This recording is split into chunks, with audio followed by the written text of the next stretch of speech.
This is CNN.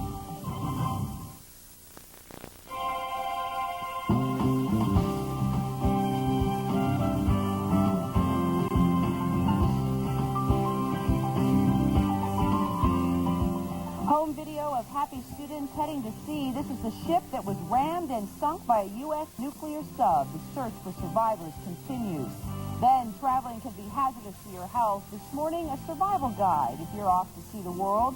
And the AIDS crisis. For most, it's a death sentence. Pressure is growing to make drug companies and the West address this global threat. 4, 3, 2, 1. With a bang and a cloud of dust. Today is Sunday, February 11th, 2001. It's 9 a.m. on the East Coast, 6 o'clock out west. From the CNN Center in Atlanta, this is CNN Sunday Morning. Thanks for joining us. I'm Kira Phillips. Miles O'Brien is off today. The sun is about to rise in Hawaii, and it's been about 42 hours since a U.S. nuclear sub rammed and sank a Japanese research vessel off Waikiki. Time is running out for 9 people from the Japanese ship who are still lost at sea. A Coast Guard search continued through the night, and we have learned that because its crew, there were some businessmen, teachers, and teenage students from a fisheries school aboard the ill-fated Japanese ship. This is amateur video of them departing Japan a month ago. The accident happened Friday evening, and the USS Greenville was about 9 miles off Waikiki practicing emergency maneuvers. It surfaced rapidly under the Japanese ship, ripping open its hull. Within minutes, the ship sank. The Greenville had returned to port in Hawaii. CNN national correspondent Martin Savage is in Honolulu, and he picks up from there. Marty? Good morning again to you, Kira. We are expecting the daylight should begin coming into the search area about 2 hours from now. And when there is that daylight, there is going to be a change somewhat in the posture of how the search is conducted. For the most part, as it continued throughout the darkness here, a lot of that work was being done by the U.S. Navy. They have the expertise and they have the equipment to conduct a search at night. Meanwhile, when the sun comes up, that'll again be taken over primarily by the U.S. Coast Guard. As to the investigation, there are actually 2 investigations underway, independent of each other. The National Transportation Safety Board has dispatched a team of 5 members. They arrived yesterday afternoon. They will begin their own look into trying to figure out exactly what happened and how.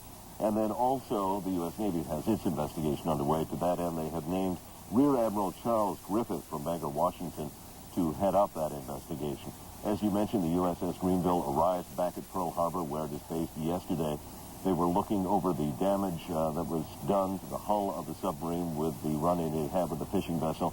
They also were debriefing the crew, and the U.S. Navy has now reassigned the commander of that submarine to a shore position, pending the outcome of their investigation. The thing that troubles them most is how was it possible that one of the most sensitive, one of the most modern pieces of weaponry in the U.S. Navy's arsenal apparently failed to detect that it was right underneath the Japanese fishing vessel that was almost 200 feet long, or perhaps misplaced the Japanese fishing vessel as it came up to the surface. That's the predominant question that is in the mind of investigators at this hour.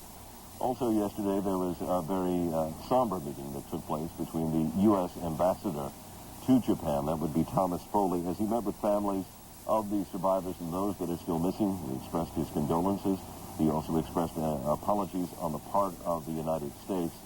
Many of those family members, it is believed, will be making their way, if they have not already, coming here to the island of Oahu for themselves, wanting to see how this investigation moves forward. So as the daylight hours come on, it will once more re-intensify their efforts.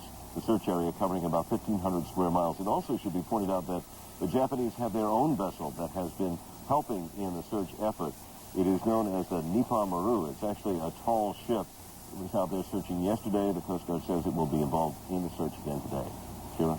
All right, Martin Savage live in Honolulu. Thanks so much. Well, as Marty just told us, the Coast Guard has been searching through the night for the 9 people missing in the collision. The search is covering roughly an area about the size of Rhode Island, and in the dark, search crews have used night vision goggles. Joining me now on the phone is Coast Guard Lieutenant Commander Jack Laufer from the Joint Rescue Coordinating Center in Honolulu. Lieutenant Commander, thank you for joining us.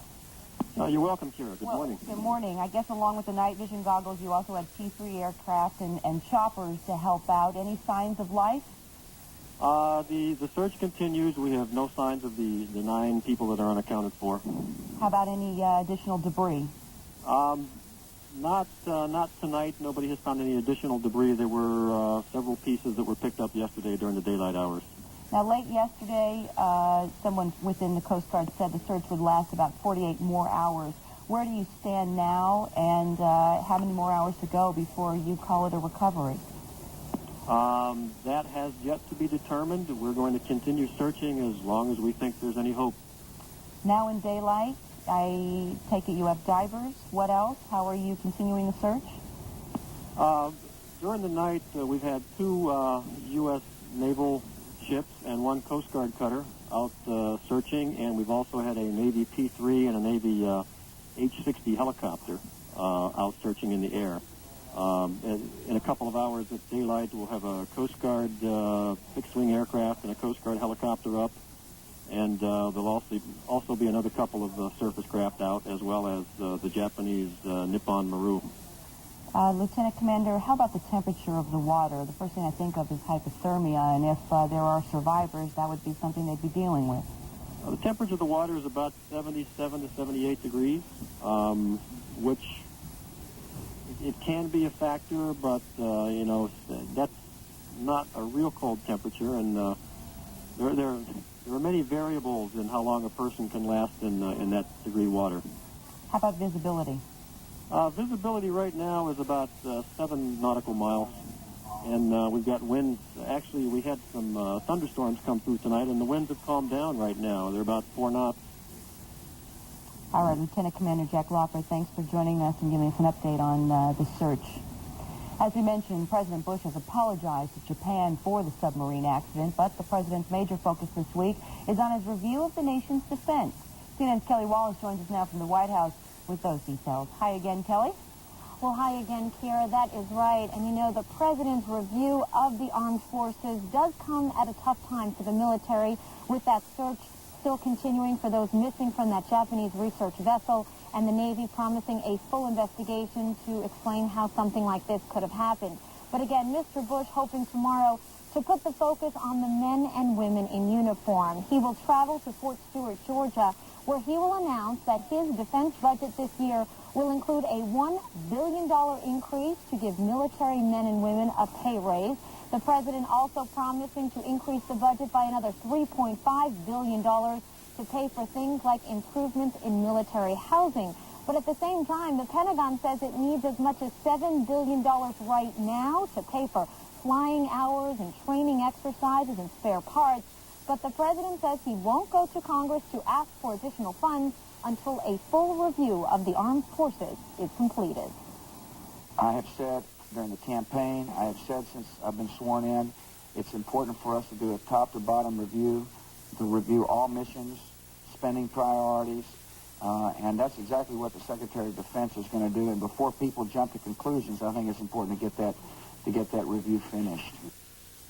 And the president likely to repeat that message as he visits 3 different military bases this week. As we mentioned, Monday he will be in Fort Stewart, Georgia. Tuesday he goes to Norfolk, Virginia, where he will talk about transforming the military and modernizing its weapons and missions. Wednesday he goes to Charleston, West Virginia, to talk about the role reservists play. Now, during the presidential campaign, George W. Bush told the military, quote, "Help is on the way," and the Bush White House hopes that message gets out this week.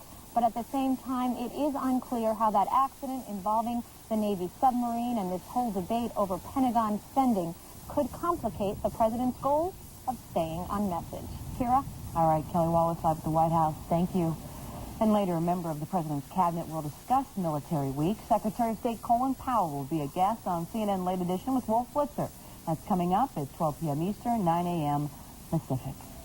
A moderate earthquake rattled a few nerves in parts of Southern California yesterday. The quake measured 5.1 and was centered 4 miles northwest of Big Bear Lake. It struck around 1 in the afternoon and was felt as far away as downtown Los Angeles, about 90 miles west. No major damage or serious injuries were reported. New aftershocks have been reported in the earthquake zone in western India. One of the aftershocks measured 4.7. 9 smaller tremors followed, but no injuries were reported. The jolts come more than 2 weeks after a massive quake leveled Gujarat state, killing an estimated 17,000 people. That number is expected to rise. Relief officials say they have enough food and clothing for the survivors. but they still need tents. Turning now to the Mideast and the new leadership in Israel, Prime Minister-elect Ariel Sharon met again today with outgoing Prime Minister Ehud Barak in his attempt to form a unity government. Neither leader would say whether progress is made, but there are reports that Barak's Labour Party is demanding several commitments from Sharon. Among them, the dismantling of some controversial Jewish settlements in the Palestinian territories. A river of trouble in Detroit this morning. Up next, find out what sent all the water flowing into some folks' homes. Then, some traveling far overseas, which you would